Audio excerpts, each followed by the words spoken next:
Semella que foi difícil. Ben, co remate das clases escolares, os rapaces pasan da hiperactividade dos estudos e das actividades extras a ter todo o día libre. Equilibrar o lecer coa aprendizaxe é algo no que insisten os especialistas, que apuntan tamén ás vantaxes dun verán programado pros pais. Que a chegada do verán as aulas quedan baleras e os rapaces descubren que ese tempo tan programado con actividades e estudos desaparece. E que máis nota este tempo baleiro son os pais que teñen que facer malabarismos para entreter e desfrutar dos rapaces todo o día. Sería recomendable buscar un equilibrio entre a actividade, entre o descanso e tamén desta maneira os pais poden conciliar mellor.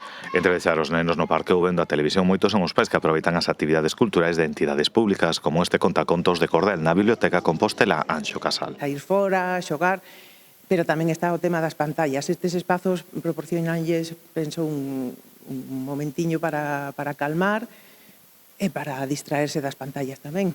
Unhas actividades que axudan os nenos a desfrutar do tempo libre, pero tamén os pais. E non só hai parque, praia, piscina, tamén é moi beneficioso para eles manter este tipo de actividades que despertan un pouco máis a mente. Os contos son unha maneira de aprender así distendida, sen moita disciplina, e iso axúdalles moito a desconectar, pero ao mesmo tempo a manterse activos. É unha horiña que están eles entretidos e nós podemos descansar un pouco, entre comillas. É tempo de cursos ao aire libre de algún deporte, coñecer actividades gandeiras ou traballos dunha granxa, ou mesmo aprender idiomas ou facer esas cousas que non se fixeron no resto do ano. Que buscasen este equilibrio entre actividade e descanso e que non sobrecargaran as asendas dos nenos e das nenas como se estuvésemos no inverno, senón que é importante tomalo como unha especie de reset para todos para poder coller despois a setembro con máis forza e con máis ganas.